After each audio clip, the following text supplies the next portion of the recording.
Hey, I'm Ryan Reynolds. Recently, I asked Mint Mobile's legal team if big wireless companies are allowed to raise prices due to inflation. They said yes. And then when I asked if raising prices technically violates those onerous two-year contracts, they said, "What the f*** are you talking about, you insane Hollywood ass?" So to recap, we're cutting the price of Mint Unlimited from $30 a month to just $15 a month. Give it a try at mintmobile.com/switch. $45 up front for 3 months plus taxes and fees. Promo rate for new customers for limited time. Unlimited more than 40 gigabytes per month. Slows full terms at mintmobile.com. Millions of people have lost weight with personalized plans from Noom. Like Evan, who can't stand salads and still lost 50 pounds. Salads generally for most people are the easy button, right? For me, that wasn't an option. I never really was a salad guy. That's just not who I am. But Noom worked for me. Get your personalized plan today at Noom.com. Real Noom user compensated to provide their story. In 4 weeks, the typical Noom user can expect to lose 1 to 2 pounds per week. Individual results may vary. Since 2013, Bombas has donated over 100 million socks, underwear, and T-shirts to those facing homelessness. If we counted those on air, this ad would last over 1,157 days. But if we counted the time it takes to make a donation possible, it would take just a few clicks. Because every time you make a purchase, Bombas donates an item to someone who needs it. Go to bombas.com/ACAST and use code ACAST for 20% off your first purchase. That's bombas.com/ACAST, code ACAST.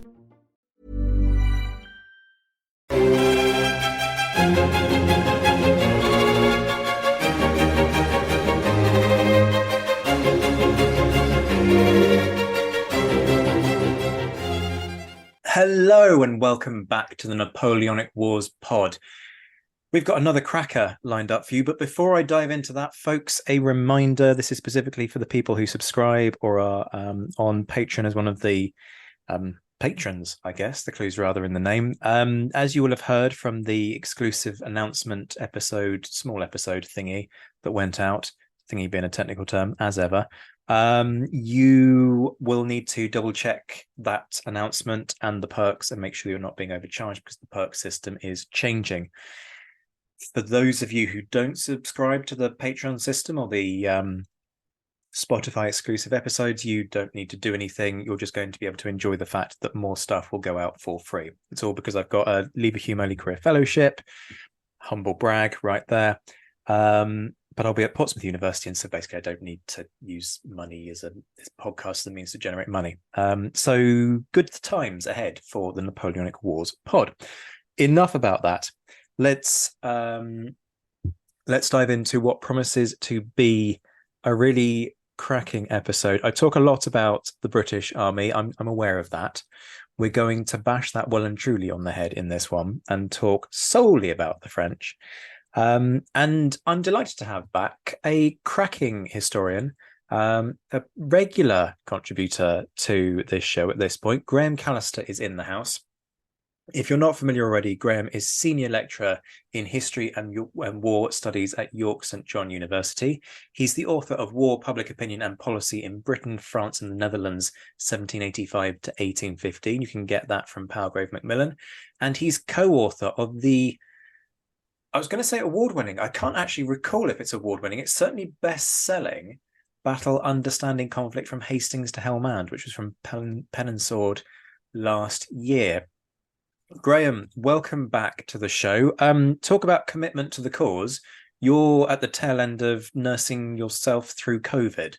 So thank you for joining us when, frankly, I'm sure you've got better things to do in terms of rest and recuperation and all the rest of it. How are you doing, if that's not a dumb question? Well, I'm alive. That's the main thing. Thanks for having me on, Zach. Nice to be back. And I'll apologise to everyone in advance if my voice goes halfway through, as you say, on the tail end of a bit of a bout of COVID. But aside from that, all good. And Alas Battle was only it got to a bestseller on Amazon for a good 12 hours and on the publisher's website. Very proud of that. But the awards are still in the post. I'm expecting the Nobel Prize any day, but not quite here yet. Well, we'll get on the horn to I don't know who should be shipping prizes. Maybe whoever carried on from Hermes. I forget what they're called now, but if they are coming via Hermes, then you might have to wait another sort of 20 years or so. Okay, to business. We're talking Waterloo men, but we're talking Napoleon's Waterloo men.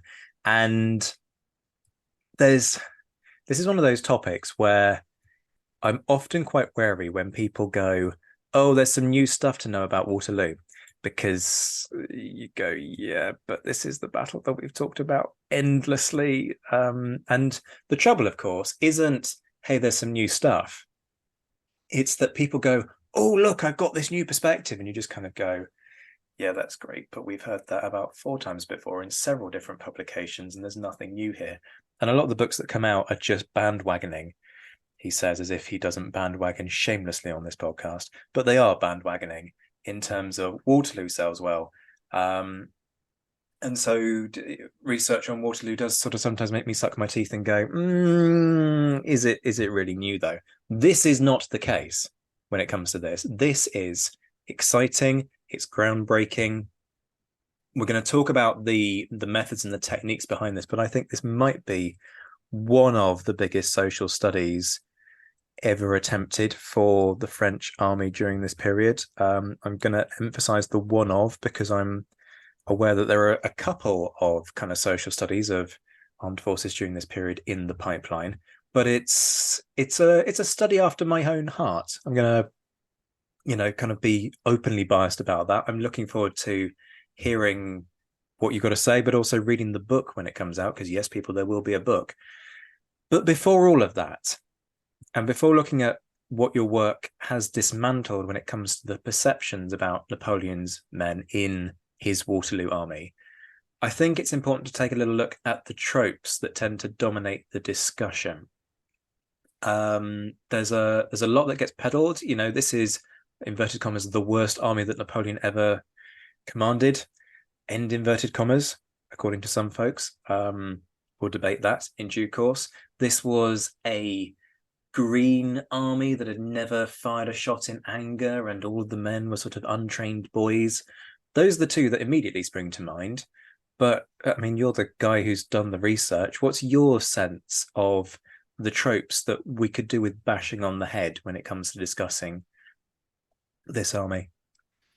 Well, I think there's quite a lot that automatically spring to mind. Those that you've alluded to, where people write this army off as, it's 1814, but even worse. It's young boys, it's raw conscripts all thrown together, and there are some people who would push out that line, but others go the other way and say actually 1815 is the best army Napoleon's fielded since 1805. It's had the return of prisoners of war. It's all men who fought in the previous campaigns. One historian said there was not a single man in the army who hadn't fought at least one campaign before. That's bold. That's a bold statement. Yeah, I mean, he's on the right lines, but there are, and I've got the names of several hundred who hadn't fought before, just in First Corps, and there always will be. Any force is going to have a few recruits, but there are these kind of two kind of diametrically opposed interpretations. One, that this is a useless army thrown together of raw conscripts. The other, this is somehow a veteran force, the best army that Napoleon's fielded. I think British historians quite like the second one, the best army, for obvious reasons. I cannot think why. Luke Reynolds has just entered the chat, people, in terms of that whole who owned Waterloo discussion and Wellington bigging up his own reputation. Yeah, I can't think why. Obviously, natural generosity towards the French, clearly. Well, we have such a strong history of it, right? Yeah, obviously. And these are two of the main things.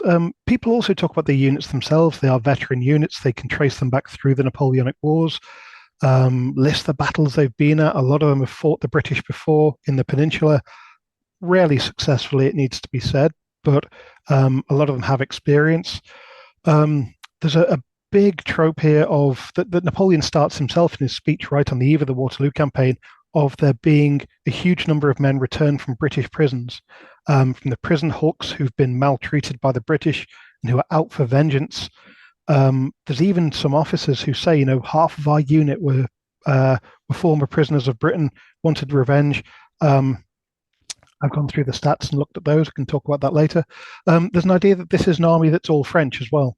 In 1814, all foreigners in the French army are discharged, and that includes people who were born French in departments that were no longer now part of France. So along the Rhineland in Belgium, especially some in Italy and Switzerland, which had been part of the French Empire, had now been removed from France. They were all discharged theoretically. So this is an army that should be homogeneously French. Again, that's something that we can look at in the records. And finally, there is another myth that both Napoleon and Wellington interestingly talk about, which is that all of the men in the ranks are loyal, diehard Bonapartists. Wellington himself said, that there won't be any deserters from the French army. I think he said something like, we may pick up a marshal or two, but nothing worth a damn. Napoleon said, we'll lose some officers to desertion, but not a man will leave my cause. And again, we can look at that through the records to see whether French soldiers are quite as Bonapartist as both claimed. Wellington incidentally said that, I think, before the battle had even happened, maybe trying to get his excuses in early for if things didn't go his way. I think he was talking to Thomas Creevey, wasn't he? I think that's one of the things that comes out of Creevey. There's a few of these great little lines. That article one where he's pointing to an infantryman, probably the most famous, but this one, it kind of the indication that the French senior officers might be disloyal, but the rank and file are all solidly behind Napoleon. It helps to paint this picture of the French army as something really formidable. And it does really seem that Wellington is making his excuses in the weeks before the battle, just in case things don't go his way. He can say, I told you they were good. He really does. It's an odd one to suggest that this is a naff raw army to me, because look at how well they fight. Whatever your views may be on the way in which the Waterloo campaign unfolds, you can't deny that these troops fight with a tenacity that is fitting of any army at any point during the period. So to suggest that they're all sort of green boys then leaves a bit of a flaw in your logic in terms of, well, why does it fight so effectively? Because it does fight very effectively. Yeah, and it's not just the personal courage, because we see this in the Hanoverian militia, the Landwehr. We see it in the Belgians and the Dutch troops. The national militia there was only embodied in April. And 2 months later, they're fighting like heroes at Waterloo. And as much as British commentators like to talk about foreign troops running away, they stood as well as any.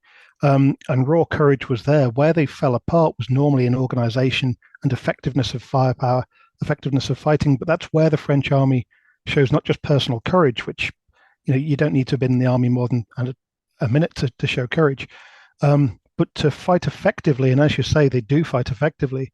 That takes more organisation. And that there is an indication there, certainly in their fighting record, that these are not all raw conscripts that don't know what they're doing. I mean, 1814 shows us as well, raw troops fight enormously bravely, just fairly forlornly. And these guys are, in some cases, thrown into absolute bloodbaths. Ligny, whether you're talking about the fighting around Saint-Amand or whether you're talking about the fighting in Ligny town/village as it was back then itself. Plancenoit, okay, so you've got a lot of kind of guards and you've got Lebeau's corps being fed into that front, but still, these are a grueling kind of grinding matches as much as anything else. So yeah, interesting that we've got this sort of slight disconnect, I guess, between some of the perceptions that get pushed out there and the combat performance. Let's get technical for a moment. No, listeners, don't go and start switching off and going, oh, this is going to turn into an incredibly nerdy historical methodology conversation. It is going to turn into an incredibly nerdy historical methodology conversation, but there's a reason for that, because this is really interesting.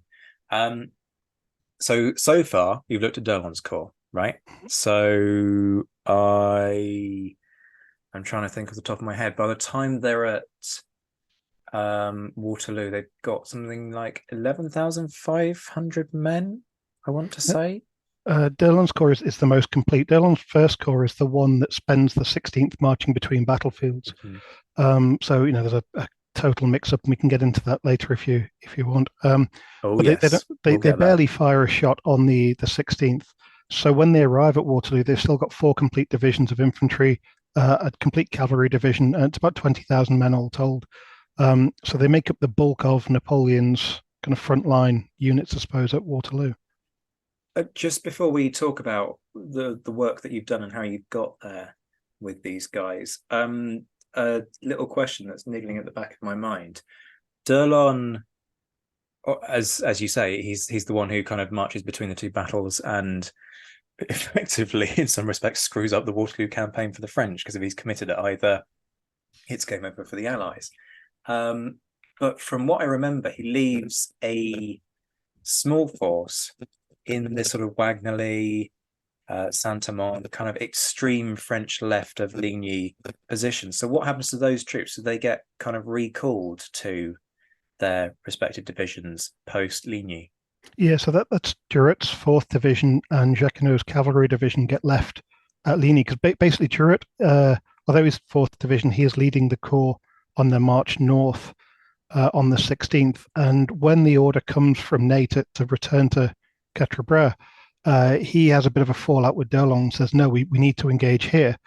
And they come up with a fudge solution where D'Erlon will leave 1 division under Duret and the cavalry under Jacquinot to engage the Prussians on the far Prussian right, the extremity of the French left, and the rest of the units march back to Quatre Bras. Duret gets mildly engaged at Ligny. Basically an exchange of artillery and a minor attack on some troops that don't really stand to defend. And then that night he gets a recall order, and so he marches a few miles back to, and I forget the village, it's between the two battlefields. He waits there on the afternoon of the 17th, and then eventually marches north after the rest of First Corps, and he arrives on the Waterloo battlefield at about 12 o'clock, or he arrives at about 8:30, but on the other side of the battlefield, his men are exhausted and need some food. And then he's sent all the way over to the far right of the French at Waterloo. So he only actually takes position at about midday. So his poor division spends most of the time marching up and down fruitlessly as well. Yeah, and then they get sort of basically sucked into Plancenoit, don't they? Which, in credit to them, they take Plancenoit. This is the story that often gets forgotten about for me, and I've got a bit of a bee in my bonnet about it because it matters. Yeah, I mean, Duret's 4th Division's around Papelotte, Frischemont, La Haye. Sorry, so I said Plancenoit, didn't I? Yeah, they're I involved. Papelotte. Yeah. In these are the settlements on the extreme eastern part of the battlefield. So the Allied far left, the French far right, and they, in my view, they ignore them for the first few hours because these places can't project power, they can't stop an attack, they can't do anything. They're fairly useless. But then when it appears the Prussians are arriving from there, they make a more concerted effort to take them because that could be a useful bulwark against a Prussian advance. But they're quite heavily involved there. They are involved in the first major attack as well. But because it's an echelon attack, as we'll probably discuss later, they're not the most heavily engaged. But yeah, the chaps who almost engaged at Ligny also do play their role at Waterloo. I mean, the main thing, I suppose, that D'Erlon did at Ligny was actually to appear on the far edge of Napoleon's flank and cause a panic in the imperial staff, who had no idea who these people were, which maybe lends credence to the idea that Le Bedouer was acting on his own initiative when he ordered them over to Ligny. But Napoleon halts his attack for about an hour. You probably know Ligny better than I do. But he halts this attack for an hour because he sees this corps come into view. No idea if they're Prussians, British, Belgians.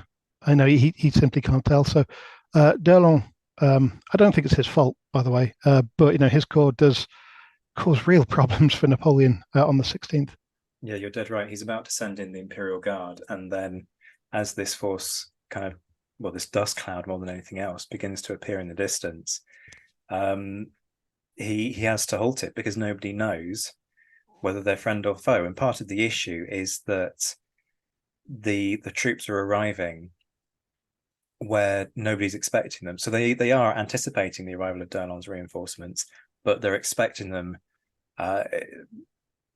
fundamentally down the road from Quatre Bras through places like Thiel, and then it ultimately goes all the way through to, I believe, Ligny.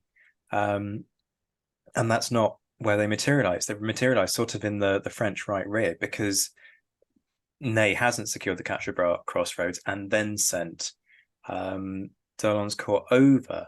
And so instead what you have is these troops appearing in what is fundamentally where Wellington would have appeared had Wellington won at Quatre Bras and then sent reinforcements across. So, as you say, the Imperial staff they're scrambling, trying to work out who the hell these guys are. And it buys the Prussians time, actually, to regroup and consolidate a little bit. Doesn't ultimately change in a massive way the outcome of Ligny. It is still obviously a defeat for the Prussians. But the suggestion is that had Napoleon been able to send in the Imperial Guard that hour earlier, then actually he could have secured a far more comprehensive defeat over the Prussians, which would, of course, change the nature of the campaign. I don't know why I'm telling you all of this, because obviously you know it, but there's some context for our listeners. Right. Nerdy history conversation. I'm looking forward to this. So you've looked at D'Aulon's corps and you've tracked every single man, more or less, from what I understand. First question I'm going to keep very simple. How? Okay, so the French army is quite good at record keeping. It's a trend across Napoleonic France, actually. Records are very well kept. And what they do when they enroll people in the army is put them in a regimental register. They have a list of every man who is in that regiment. And in 1814, when the Bourbons come in, they basically reform the army. They renumber regiments, they rename them, they amalgamate them. And so they take the decision to re-enroll every single man in the regiments. And so starting from the summer of 1814, we have a list of every single soldier by name with a full record of who is in the French army in each regiment. So for every single man, there is an entry into the regiment that gives regimental record that gives biographical details. So name, date of birth, place of birth, parents, their height, a physical description, any distinguishing marks. We have a list of how and when the man joined the army. So are they a conscript, a substitute, a volunteer? When did they join? What was their previous profession? Where did they sign up? We have the battalion and company that they're in within that regiment. So we can place them exactly either in a frontline battalion, a depot, a reserve. We have their ranks and any previous ranks they've held. So a history of their promotions. Other marks of merit or sometimes demerit as well. So the Légion d'honneur, if they have that would be recorded. If they've been jailed, that's sometimes recorded as well. And then we have what I can really describe as a narrative of their service history, which in some cases literally just says, served in every campaign from 1806 to 14. In other cases, it is extremely detailed of where they served, what they did in each battle, some anecdotes about what they may have done as a mark of heroism, why they were promoted. So basically what we have is a potted biography of every single man in the French army. They're obviously very brief. They're 6 to a page on a kind of A4 size page. So these aren't massive biographies, and some men's are pretty limited in the information they give, but nonetheless, it's a vast resource. And it suddenly occurred to me, you know what, I could draw a picture of an entire army here. And then I realized I probably need to kind of eat and things as well. So I limited myself to one corps. But we have these biographies of what the French soldiers look like physically, metaphorically, what kind of people they are. And this is also why, you said right at the start, Waterloo is done to death. The reason that I looked at Waterloo for this is because they have this re-enrollment in 1814, which gives us for this year an absolute snapshot of the French army, of what it looks like. The records, of course, also say how someone leaves the army. So we also know if they left before Waterloo, either desertion, death, discharge. Most of them are discharged. Previous wounds, things like that. So it's really, really rich. I can wax lyrical and probably will do all day about these records. But just to give a sense of a couple of things I found, 2 men who fought at Trafalgar, who also fought at Waterloo, they come out of these records. They actually only fought 2 battles, both of them in the Napoleonic Wars, which is probably fortunate for France given their track record. But Trafalgar men at Waterloo, pretty exciting. Men in first corps from the Caribbean, from Egypt, one from modern day Uzbekistan, one from India, men who survived captivity in Russia, some who survived Cabrera Island after Balin, men with multiple wounds, tales of heroism, the odd person killed in a duel, records of crime and punishment to interest you, Zach. So we have a vast resource here, and we can build up these individual pictures, but also a picture of regiments and eventually of divisions of the corps as a whole. So many questions. I'm going to stay with the nerd zone for a minute, because what you've had to do is process a vast amount of information. I thought I was doing well when I tackled 9,200, and I forget quite how many it is, 27, I think, court-martials. You had 11,500 men to wade through here, if not more. That's a daunting task, because you know how many you're going to have to deal with right from the outset. I mean, I kind of stumbled into my figures. The process, so where to go with this, because there's a lot to kind of unpick for our listeners as well. For folks who aren't familiar, there's something called qualitative history and something called quantitative history. And qualitative history is, to really dumb this down, is kind of your classic memoirs and other typical sources.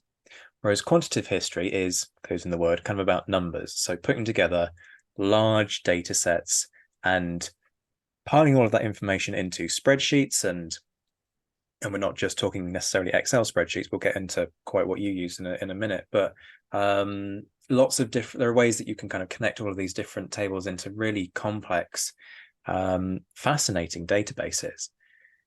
And then once you've done that, you then kind of can percolate the information and work out the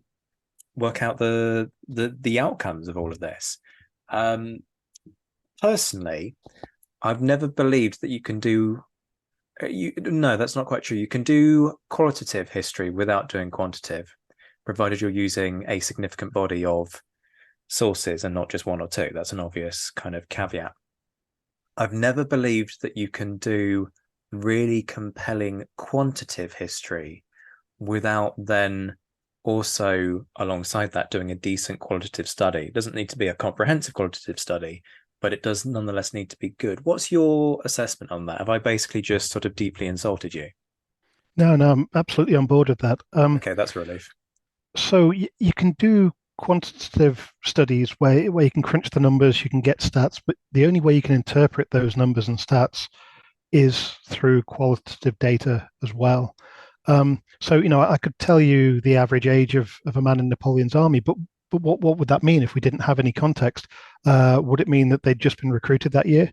Would it mean that they've been in the army 10 years? If I gave you the number 24, people might think, oh, that's quite old. But if conscription only happened at the age of 23, that's not as impressive as if it happens at 20, as it does. So we need that qualitative data as well, and information. What I've tried to do with this project is crunch the numbers and then interpret them alongside as many memoirs as I can get, really. Waterloo is, well, in some ways it's great. There's more memoirs for this battle than any other. On the other hand, a lot of them are written at a time when suddenly people have realized, oh, these sell. They sell quite well. And what people want to read is a bit of heroism, a bit of daring do. The French almost win, snatch victory at the end. And so that's what they write. And some of them are more honest than others. Some, the person may as well have not been there. They are just copies of Napoleon's memoirs, of Napoleon's writings, of a few others cobbled together. Even someone like Sergeant Major Cotton, who's a British soldier who lives on the battlefield, becomes a renowned expert on it. He admits in I think it's about the third or fourth edition of his memoir that he didn't really see that much. So he's used Seaborne's published work to fill in the gaps, and suddenly his memoir changes. Things mean different things on the battlefield. A charge of cavalry is very different if you give it a different context. Casualties taken at a certain time of the battle are very different if they're in a different context. So the quantitative analysis gives us patterns, gives us trends, gives us things that we can start to pick out. It also gives us the scale of the thing. You can look at casualties or look at the number of men who've done something, but how to interpret that, give it meaning, and then say, okay, well, how does that make a difference? So try to interpret how the age of soldiers or their previous experience makes a difference to the Waterloo battlefield. You need that qualitative information as well. And so that's what I've kind of tried to do with this. But I've also, just because I like crunching numbers, and to disappoint you, I have used Excel spreadsheets because I'm a bit of a... next question. Did you go flat file, which is the basically what... So flat file, again, nerd zone folks, but never mind. Flat file is kind of in the words. Everything is laid out in a series of lines, just as you get in an Excel spreadsheet, whereas you can't... I forget what the technical term is for the more fancy things, but you can kind of give each individual a number, and then that number kind of corresponds to a series of different tables, and so the number stays consistent across all of your different tables, but then you have different data values in your different tables. So one might kind of you might have a table solely to do with ages, and another one that's solely to do with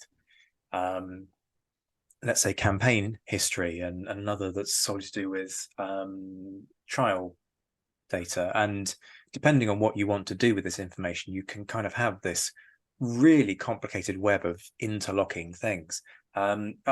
Hey, my crime and punishment database is a flat file database, so you're preaching to the converted. I kept mine very simple.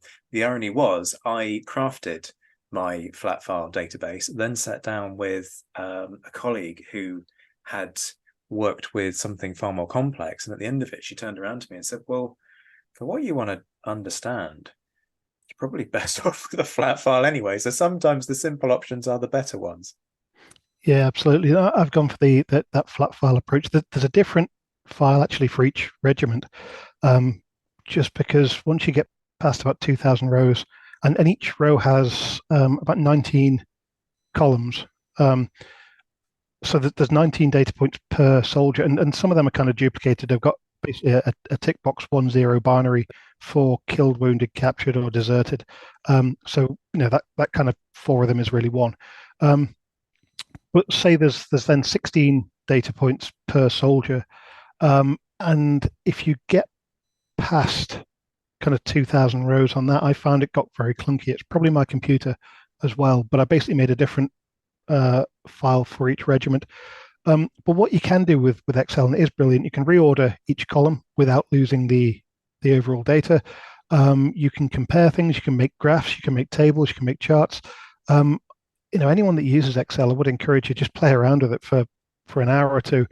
Use the formula function. Once you've worked out that formula, you can work out loads of stuff. It's brilliant. You can get standard deviations, means, medians, averages. You can work out all of this stuff. I probably didn't do it in the most time efficient way, because I know Excel and nothing else. Bit useless, but it worked for me. But yeah, I've got these masses of data, and each regiment, because the regimental registers don't just list the people who fought at Waterloo; they list everyone in the regiment, 3rd Battalions, 4th Battalions, depot. So each regiment has minimum 1,800 entries. The maximum, I think, I got to about 2,500, and then everyone after that kind of joined too late for Waterloo, so I actually ignored them. But for each regiment, therefore, you've got somewhere between 25,000 and 35,000, or maybe 40,000 data points that you can play with. And some of them are fairly basic, which battalion, which company. Others are heights, ages, the rest of it. I didn't record things like parents' names. I didn't record previous occupations. I probably should have done, but I thought it would be too time consuming, because I think in the end I've gone through 35,000 soldiers and got about that number of entries. It took a while, so I didn't put all the data in I could have done. But it's really good that you can compare these things on Excel. You can make different charts, different tables. I made a vast number of these things I've done nothing with because they're actually not very interesting. things that actually don't show us more than you could just guess, really. But on the other hand, there is some really good stuff to come out of this. How the hell have you done this so quickly? Because I've just done some basic maths. So my database, according to my Pigeon maths, contains something in the region of 93,000 data points. You're probably looking at a minimum of 200,000 data points, certainly no less than 180,000. This is massive in terms of. Hey, I'm Ryan Reynolds. At Mint Mobile, we like to do the opposite of what Big Wireless does. They charge you a lot, we charge you a little. So naturally, when they announced they'd be raising their prices due to inflation, we decided to deflate our prices due to not hating you.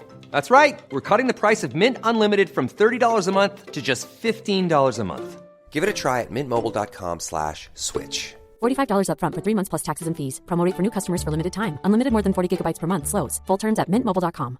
Hiring for your small business? If you're not looking for professionals on LinkedIn, you're looking in the wrong place. That's like looking for your car keys in a fish tank. LinkedIn helps you hire professionals you can't find anywhere else, even those who aren't actively searching for a new job but might be open to the perfect role. In a given month, over 70% of LinkedIn users don't even visit other leading job sites. So start looking in the right place. With LinkedIn, you can hire professionals like a professional. Post your free job on linkedin.com/spoken today. Effort and all the rest of it. And I swear you've been working on this for like 18 months, 2 years or something. Yeah, it's a couple of years. I don't have much of a social life, so staying in the evenings. This is called being a historian, my friend. Yeah. I mean, I socialise with people who are dead for 200 years. That's a perfect evening for me.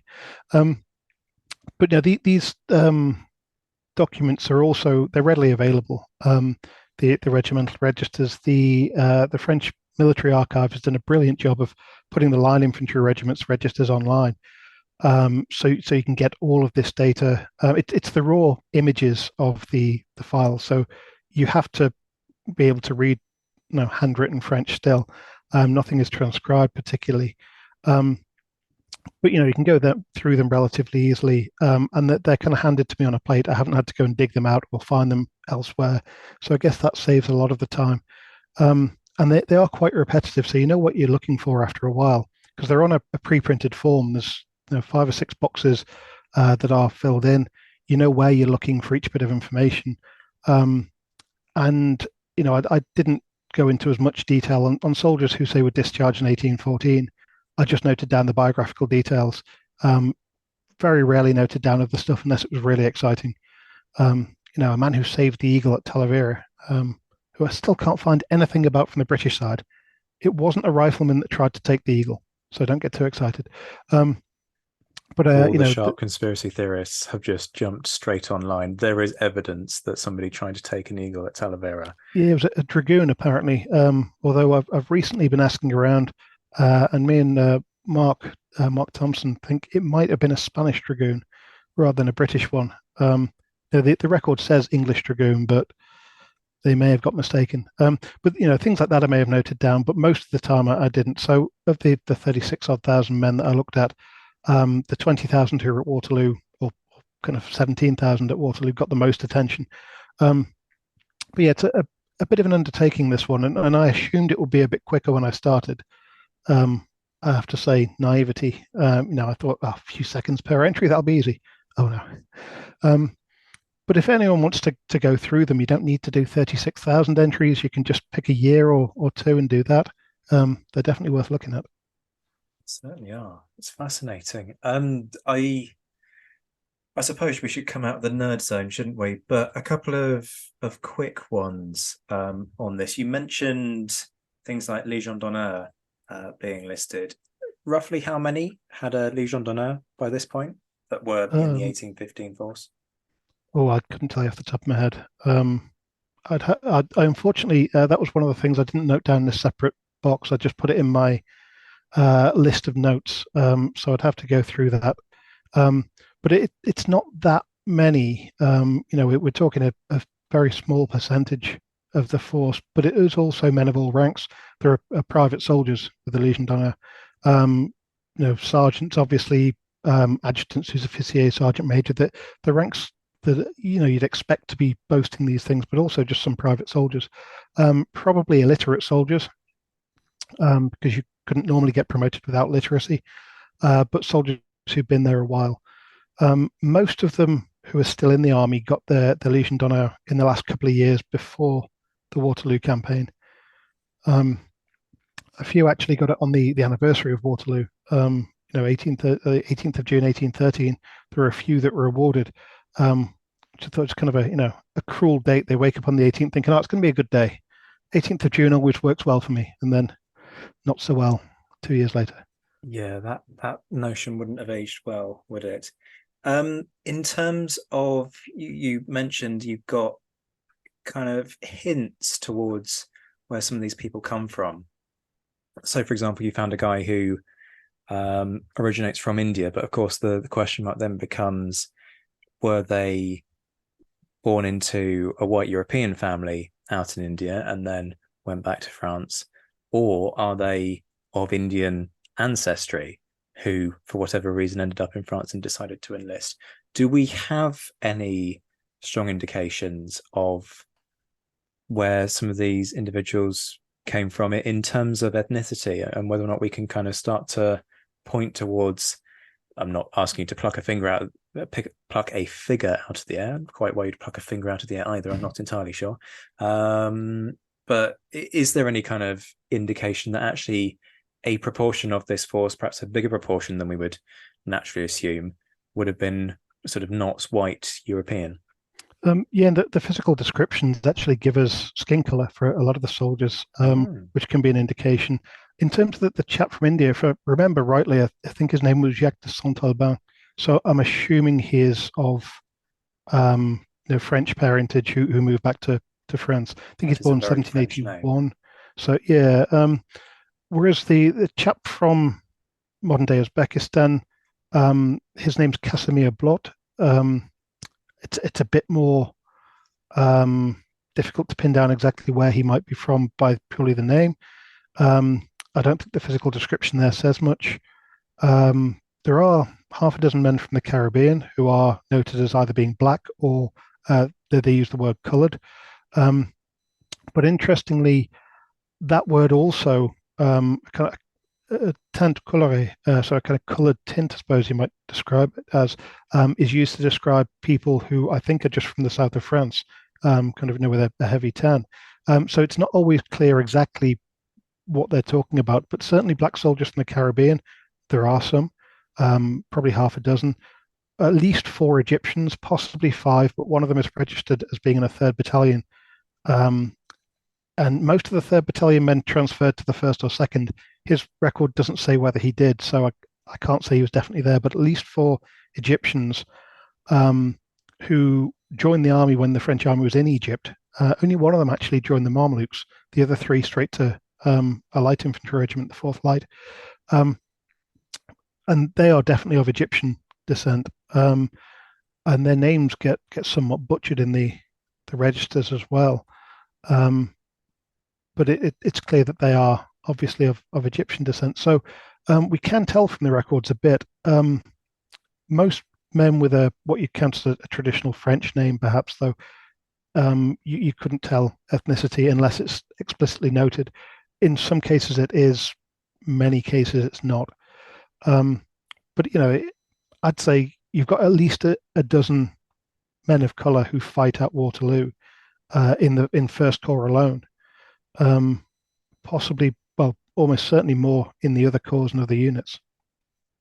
Yeah, it's been interesting to see the usual spats that emerge when people sort of try and point out that actually people of varying ethnicities have moved across borders and therefore were likely to be in armed forces of the Western European nations over the years. But there you go, folks. Something to ponder on there.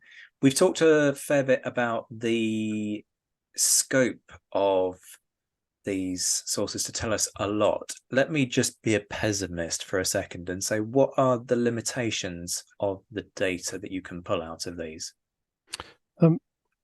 Well, there's limitations in accuracy for a start. Mm-hmm. Some records are not kept particularly well. A regiment like the 28th, they're really well kept. They keep everything updated. The 19th don't bother giving previous service histories much. They just say served in all campaigns, or served from 1806 to 14. Obviously, the clerk or the adjutant who was filling it in just couldn't be bothered. So we do have data missing.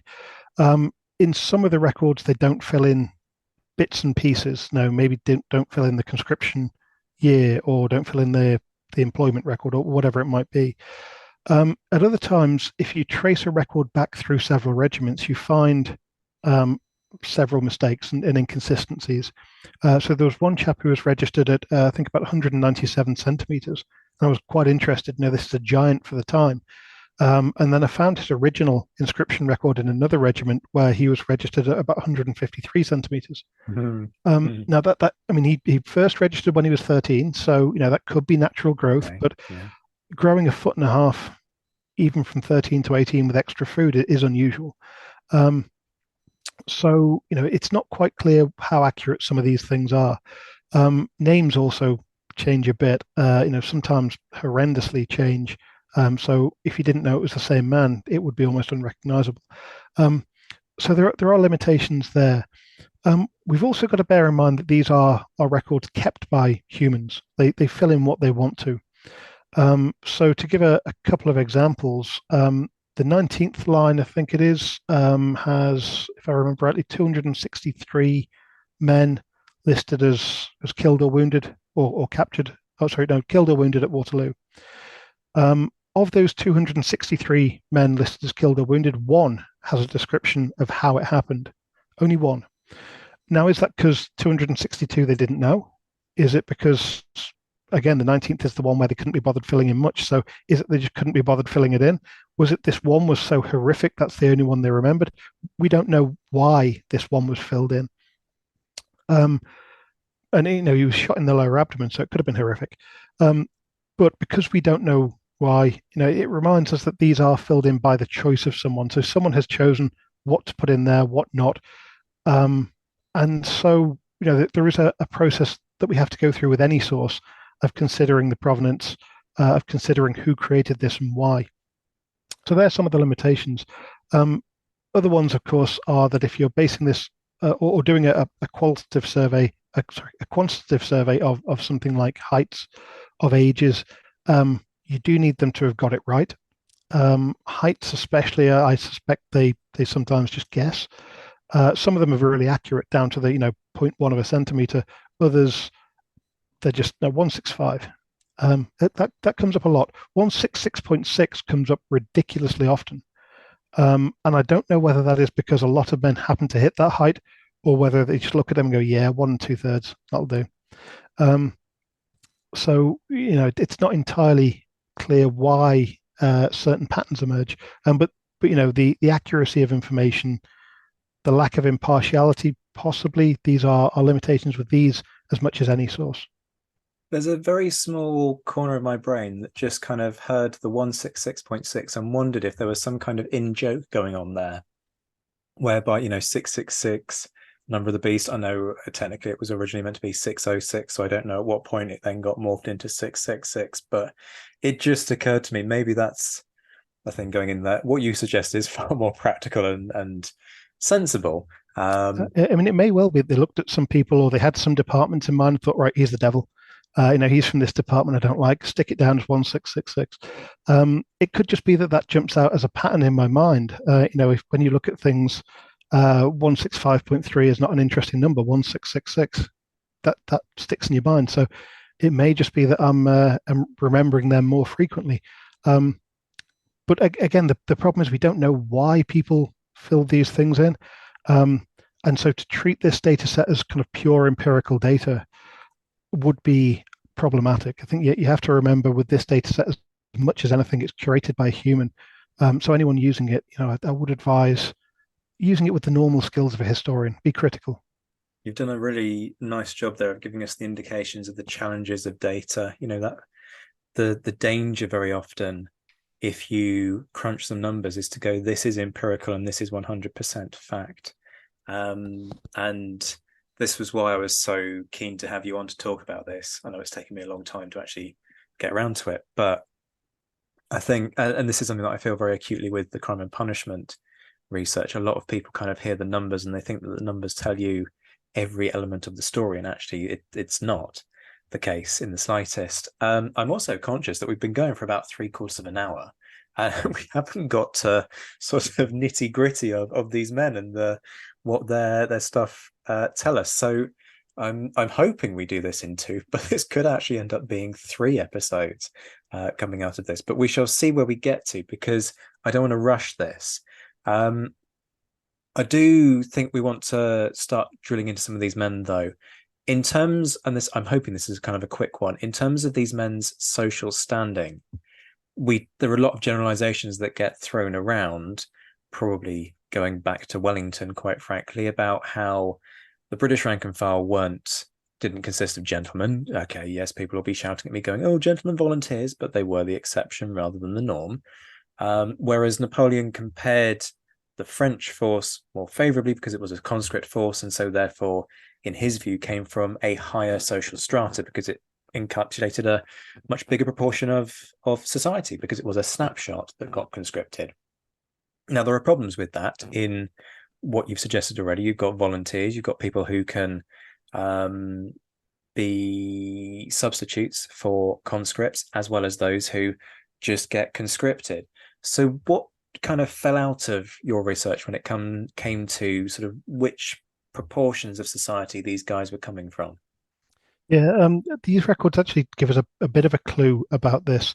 I think Wellington complained to Stanhope. It's in Stanhope's conversations about this, where he was saying, that the French army is made up of all social ranks, therefore is better. And in some ways, he's right, because we have the previous professions of men in these records. Now, this is one of the areas that is the least best kept in the records.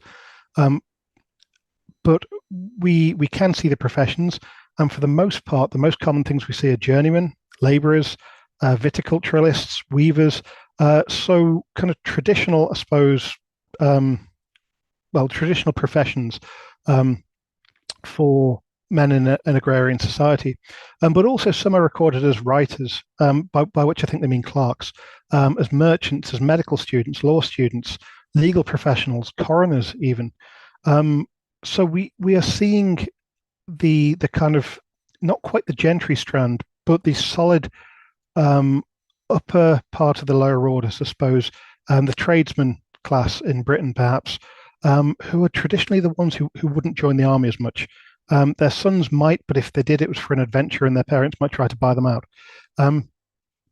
So we are seeing that kind of strata of society coming through in the records. We're not necessarily seeing the sons of the richest coming through because, as you say, they can buy substitutes. Napoleon brings this back in very early in his leadership of France, on the basis that money is always going to buy people out of it. It's just he doesn't want them to do it corruptly, so he'll allow them to do it legally. And that you could buy a substitute. So we are seeing that, but we're seeing professionals coming into the army as well as the average labourer. I guess the other question is, and this is perhaps a little bit of a jump, because what you're inherently looking at here is the people who do decide to go back to the army in 1815. But there has been a lot of debate around this about to what extent is there an appeal to go back to the army in 1815. So Napoleon comes back. Charles Esdale has made the argument that it is fundamentally a military coup. It's kind of pushed forwards by the enthusiasm of the armed forces, and connected to that is the commonly touted line about how veterans flock back to the Eagles. And you can see the logic in that. You've got the unemployment that comes from a drawdown post-war. The British are hugely concerned about this and end up having to deal with that headache. Read Edwin Wilson's horrible piece, or go back and listen to the interview I did with him. This is a problem that faces all societies. So when it comes to 1815 and Napoleon comes back and goes, well, we're at war, I need an army, come back, folks. Do you think there is genuine enthusiasm for a return to what the army represents? Or is the issue here, hey, here's an option for employment? I guess kind of what I'm hoping is that perhaps the proportions of substitution and the proportions of volunteers versus the proportion of conscripts gives us an indication of where that balance may or may not lie. So the 1815 records are a bit difficult on that because there's no conscription in 1815. Napoleon doesn't bring it in. What he does is just recall all old soldiers. So if you were discharged for any reason, you had to return to your depot, report for duty. If you're unfit, you'd be sent home. If you were fit, you'd be brought back into the army. And the response to that is actually quite weak. We do see a trickle of men, a steady trickle of men coming in up till May. So, men are responding, but nowhere near the 100,000 that Napoleon had hoped for. We're seeing volunteers coming in, not as many as the returning old soldiers, but some. Certainly more than you'd expect if there's no popular enthusiasm for Napoleon. And most of the volunteers are aged 18 to 20. So these are young men who haven't yet been conscripted, so that they're not liable for service. They could easily escape it. And they're coming into the army. And I think there's a degree of enthusiasm there. So we see in the 8th Hussars, for example, Colonel Marbo's regiment, the glorious shiny uniformed Hussars, they get more men than they know what to deal with or what to do with. And so they end up actually sending men to infantry regiments because they can't horse them all, they can't use them. So I think men are volunteering from a sense of enthusiasm, perhaps, of venture, maybe loyalty to Napoleon. There are some doing that. Others maybe are returning for economic reasons. France is a bit different to Britain. In 1810, Britain had kind of gone past the threshold of the agricultural economy no longer being the largest in the country. It's mining, building, and industry and manufacturing. That, as a single sector, is the biggest employer in Britain. France, on the other hand, is still 80% agrarian. So most of these men who are kicked out of the army in 1814 go back home, and they don't find full employment, but they still find some employment. And often there is family smallholdings. There's enough to sustain people, and more than in Britain. Enclosure hasn't hit France as hard. There's a different social organization, really. Even in kind of 1810 to 12, at the height of the hunger in the empire with the food riots and the rest, there had been a shortage of labor in the countryside still in France. And men avoiding conscription especially could always find somewhere to hide out if they gave free labor to the farmer. And so there was less destitution in France than Britain with demobilized soldiers. So I think the economic motivation is probably a bit less strong. Whether people are really enthusiastic or not is always hard to tell from the records. But we have some really interesting cases. There's a chap called Mathieu Brock, who is a soldier who had served from 1792. So a veteran. He'd been discharged in 1802. He then served in the Company of Reserve for 5 years, 1805 to 10. Company of Reserve is just in the department. They do kind of internal policing. They're at the disposal of the prefect. He was discharged again in 1810 from that, and he volunteers for service again in 1815. Now, you might look at that and think, okay, this is a patriot, a Frenchman, a man who wants to fight. Or is it a man who is maladjusted to society, who's unemployable, who can't get another job? We just can't tell from this record. My initial thought was, what a loyal chap. He's going back to fight for his emperor. Maybe that says something more about me than about him. But we can project onto this, but fundamentally we don't know from that record.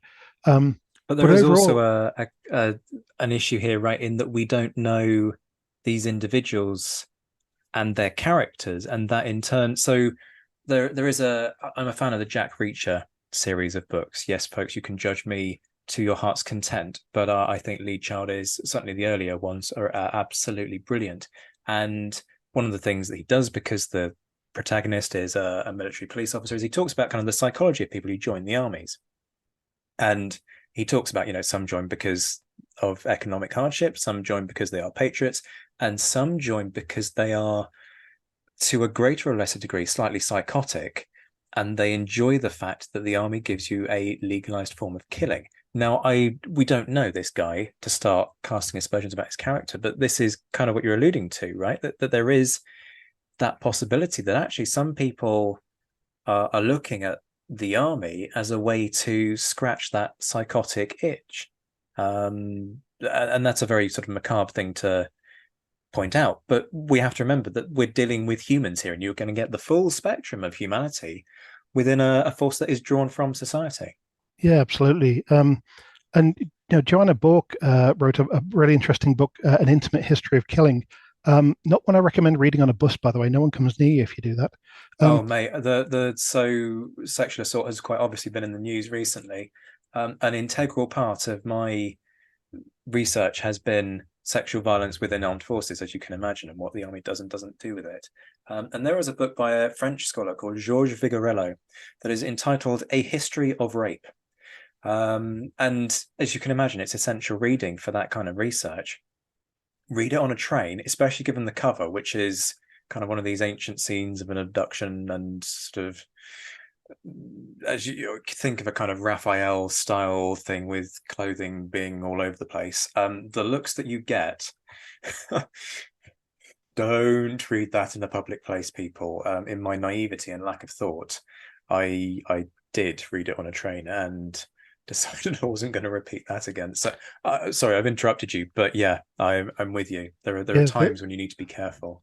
Yeah, I mean, there's an important wider point there about triggering people as well by reading things in public. I think it's something we all need to be aware of. But Joanna Bork's book, An Intimate History of Killing, is about the 20th century, and she quite controversially, I think, suggested that a lot of people engaged in war in the 20th century enjoyed it. They enjoyed the killing.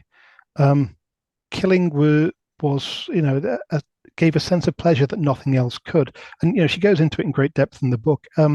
Like I say, it's provocative. Other people have disagreed with it, but I found it very interesting as a kind of psychological study. And while it's dangerous to project too much between different periods of history, fundamentals such as the emotional response to death aren't going to change vastly, I think, between 1800 and 1900 in terms of the power that you have when you kill someone. And so some men in the Napoleonic armies undoubtedly just liked violence. They liked committing violence. They liked having freedom to do that.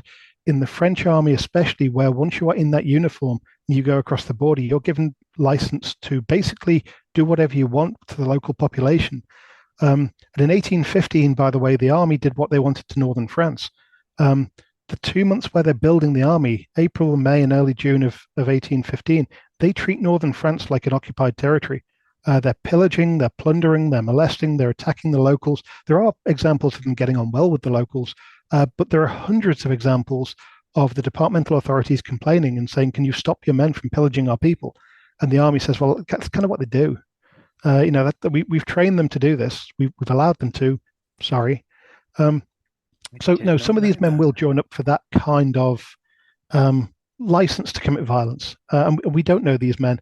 You look through them on the registers, all you get is a brief snapshot in a bit of ink. We can't know their psychology, but we can always try to extrapolate hints. Absolutely. A lot of what you said there also taps into Michael Hughes's book, doesn't it?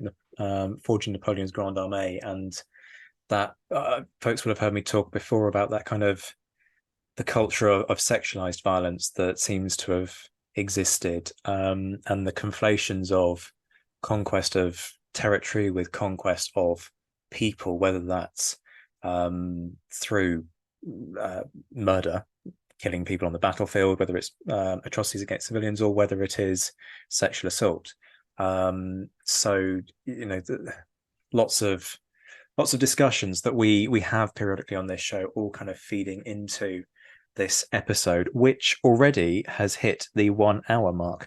So folks, what we're going to do, so for context, we are at the end of question 3 of the pre-prepared list.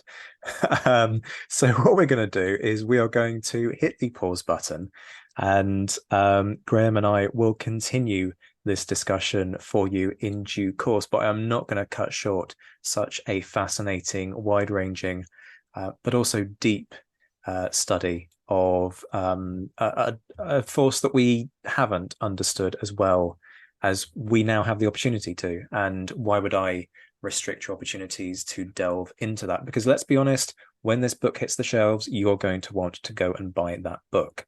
It's just sadly not out yet. A reminder for you, if you want to catch up on Graeme's previous research, He is an award-winning contributor to the British Journal of Military History, winner of the Sir Michael Howard Prize. The BJMH is a free-to-access online journal. It's what we call open access. Just search bjmh.org, and I think you'll find it. So go and search for Graeme's work there. If you're in the mood for a bit of early Christmas shopping, why not? Hey, we're apparently less than 100 days out.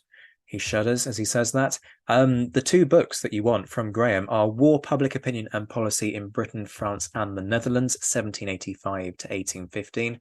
I believe there is currently 40% off at Palgrave Macmillan as we record this. Don't quote me on that, but I'm pretty sure I had that email the other day, so you might want to avail yourself. And also, Graeme is co-author of Battle, Understanding Conflict from Hastings to Helmand, From Pen and Sword. Graeme, a fascinating discussion. We'll continue this in due course, but for now, thank you so much for your time. Well, thanks for having me. Much love to all of you, my loyal Patreon supporters, but folks, remember what I said at the start of this show. The exclusive content comes to an end this month, and I'll be suspending the Marshal, Emperor and Legion de Scholar tiers, so please check the previous exclusive episode, which went into detail on what you need to do. If you are due to be charged between now and the 25th of September for the Marshal, Emperor and Legion de Scholar tiers, you need to change your tier so that you aren't charged for perks that simply won't exist come the 25th of September. If you only subscribe for the exclusive content, you need to suspend your subscription on Patreon and or Spotify.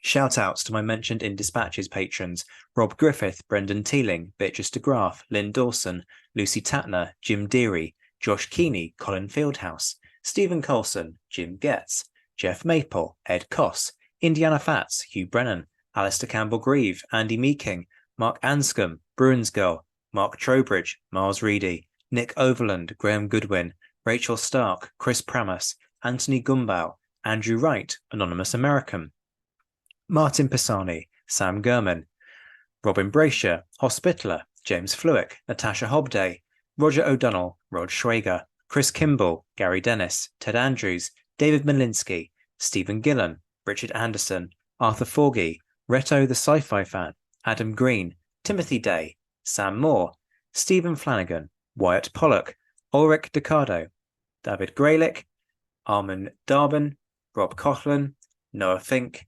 Carol Dixon-Smith, and Paul Geschek. The Admirals, David Priest, Graeme Callister, Mark Duckers, Michael Guest, John Haynes, Stephen Ashworth, Kate Woolcombe, Steve Carter, and Clemens. The Marshals, Rory Muir, Ger Brown, Matt Bone, Colin Zimmerman, Ryan Diamond, Sean Sullivan, Keys Bishop, and Charles McKay. The Emperors, Graham Swidenbank, JC Kaiser, and Bob Burnham, all of whom, of course, are about to be forced to abdicate. And last but by no means least, the Legion de Scholars. Dan Hazelwood, David Maxwell, Liam Telfer, and Todd and Laird Campbell. And I'm Zach White. This has been the Napoleonic Wars Pod. Take care of yourselves, my friends. Stay well, stay safe, and as always, thank you for listening.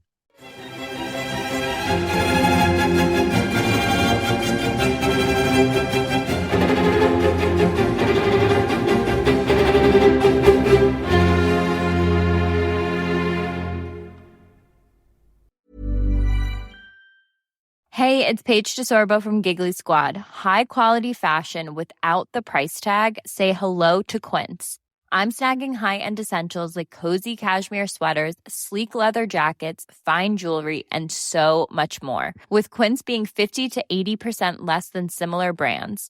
And they partner with factories that prioritize safe, ethical, and responsible manufacturing. I love that. Luxury quality within reach. Go to quince.com/style to get free shipping and 365-day returns on your next order. Quince.com/style. Hey marketers, want a matchmaker to set you up with your perfect audience? Well, look no further. Get intimate right away with host-read sponsorships with Acast. Use Acast's self-serve ad platform to search and partner up with a podcaster or two from our network of more than 100,000 shows. Have them sing your praises in their own words. and get their listeners ready to be wooed into loyal customers.